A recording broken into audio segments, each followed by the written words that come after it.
So when you see it go down, because the markets will inevitably go down, there's no need to panic. This isn't money that we need today. And even when it goes down dramatically, like it did in 2008, if the buckets were built right, you can allow this to work itself back up. And if you've done that, obviously you've been rewarded finally since that time. 3 buckets of money. It doesn't sound very funny. Money needs a wallet, man, not a pail. Let's get into this and bring a hammer to this nail.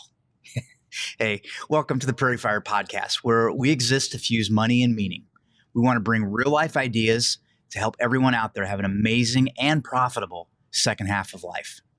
So for years, I've been promoting the idea with our clients that they should have 3 buckets of money. All right. So when I say that, what does that mean? What do you mean buckets of money? So what this came from is a white paper that I read years ago called Beyond Markowitz. And so better hold it up here.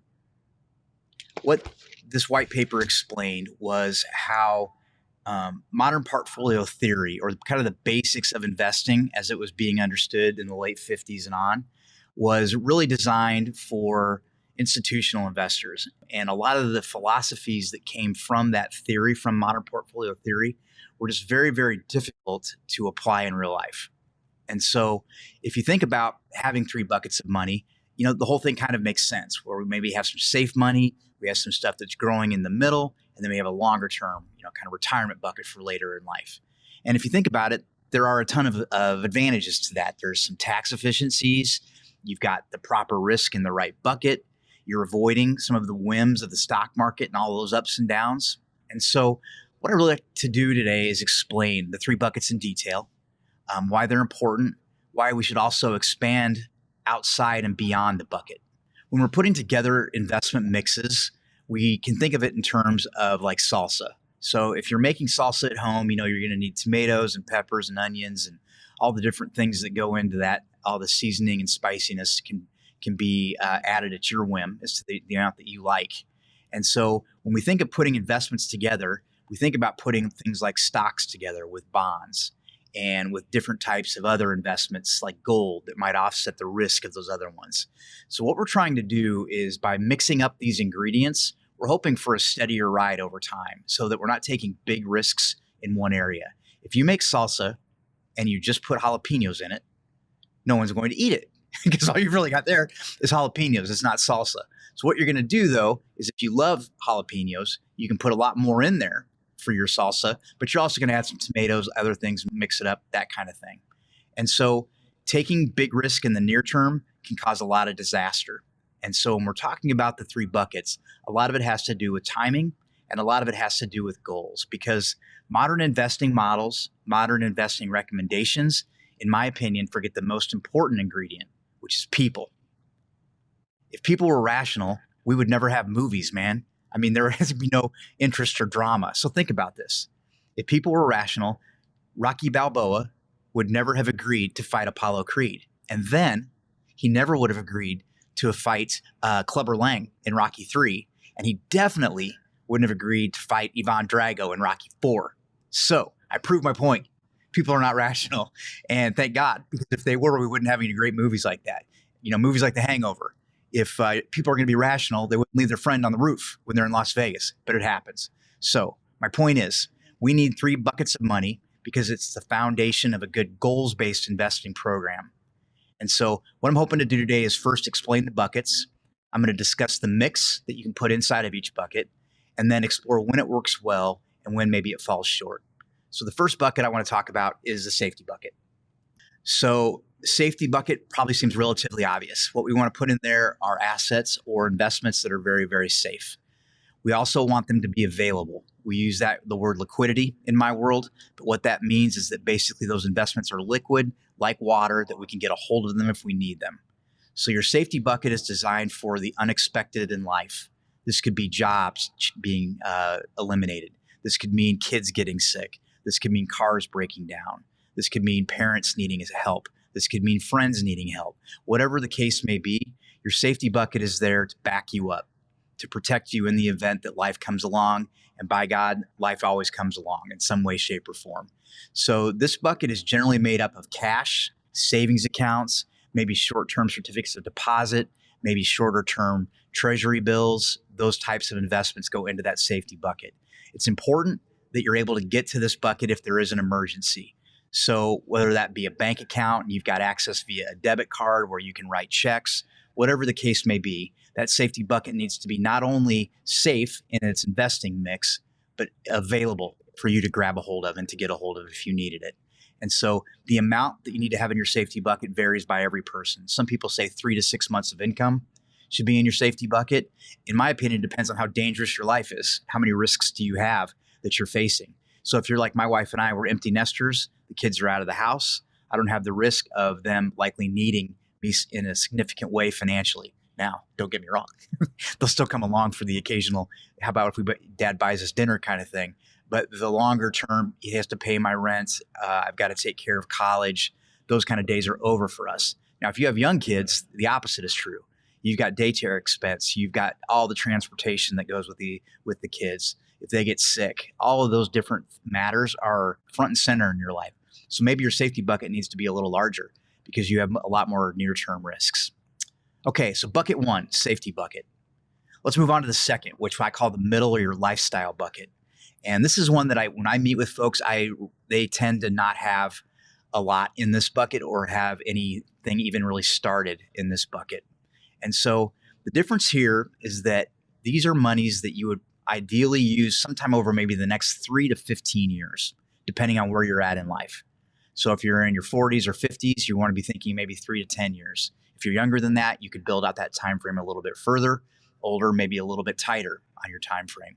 But this middle bucket is designed to allow you to reach some goals. So really when we're talking about goals-based planning, goals-based wealth management, man, that is a mouthful. We want to think about this bucket as something that we maybe want to attach a goal to. So perhaps you want a second home in Florida. Perhaps you really want to really pay off your house in 10 years and you want to save for that along the way versus just paying it down incrementally. College is a good example of a middle lifestyle bucket need. A lot of folks, they use this bucket to help acquire some assets to buy a car with cash instead of having to borrow to do that. So things that where you would prefer to have some assets to use rather than borrowing, or things that you've got really attached as a lifestyle goal that you want to achieve, or if there's just something you really want, to acquire down the road that you've set up as a lifestyle goal or something that you really want for your plan, great. This goes in that bucket. Doesn't have to be something that you want to buy. It doesn't actually have to be something that you actually know what you want to do with.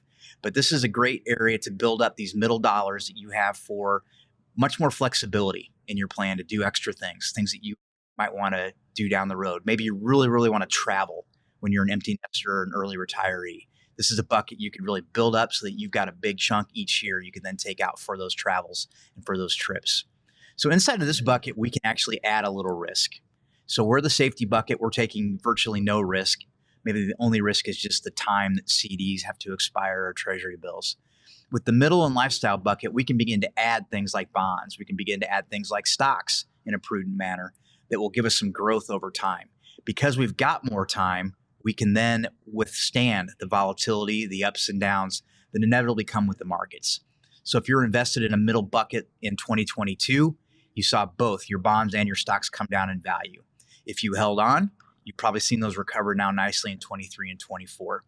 So what you didn't want to happen is that you need your lifestyle bucket in a significant way in 2022. So the idea here is that we want to be able to invest for a little bit longer period of time, knowing that we've got a time frame here where we can let this work. So middle lifestyle bucket tends to be in kind of a joint taxable account where you can get access to it just like you can in your safety bucket, but maybe it's in stocks, those kind of things. In that taxable bucket, you don't have the stipulations of Roth rules, individual retirement account rules, those kind of things. You will pay some taxes along the way if you have capital gains and those kind of things. But if you have a good investment manager, they should be watching the tax efficiency of this bucket for you. All right. So safety bucket and lifestyle bucket are our first two. The aspirational long-term bucket is the next.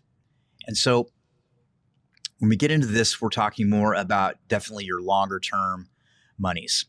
And so this would be things that many of us would think of in terms of maybe 401k plans, individual retirement accounts, Roth IRAs, Roth 401ks. private investments, alternative investments, things that are designed for maybe that for 10 plus years, once again, depending on your situation. But the idea here is we want this money to grow.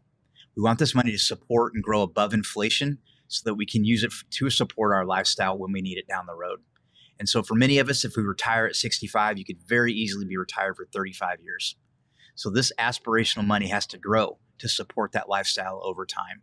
And so this is an area where we can become more aggressive. We're still going to be making our salsa with a lot of different mixtures and a lot of different components, but we're going to be much more focused on growth here. And this will be primarily through the stock market or some other alternative investments. And so when we build this bucket for clients, we always let them know this is your aspirational long-term bucket. So when you see it go down, because the markets will inevitably go down, there's no need to panic. This isn't money that we need today.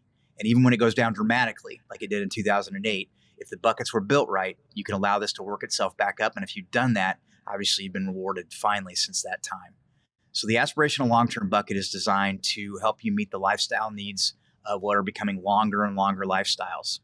And so there's definitely the ability for our buckets to spill over, to help each other out. And so what I hate to see is frequently we'll meet someone that has, say, a 401k account, but they don't have any safety bucket. They have an emergency where their child is sick, they have to take the money out, and all of a sudden they're paying undue penalties. So each of these buckets have their own tax stipulations. And we'll do a future podcast just on tax planning in the three buckets. But for now, just know if you're in those 401k plans, those longer term aspirational buckets, they give you some tax advantage, but they will penalize you if you try to break the rules. And so understanding what you have in each bucket and knowing that you may need to spill some over from time to time to help the other bucket is important. But what you don't want to have to do is pull your aspirational long-term money out to meet a short-term safety need because we weren't doing planning up front.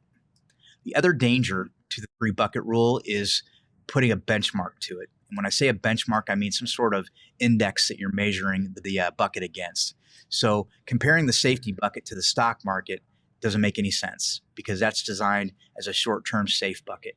Now, comparing your longer-term bucket to the stock market might make some more sense, but you also want to look at global diversification and lots of other different components to this. So just because you hear the S&P is going up or you hear NVIDIA is going through the roof doesn't mean that's what you should be benchmarking your buckets to, because these are specific to you, specific to your goal, your safety goal, your lifestyle goal, your aspirational goal. So putting them up to a benchmark doesn't make any sense and can make you be irrational if all you want is that benchmark, because that's not what we're going for here. And more, we like the three bucket rule because investing and retirement planning are now up to us.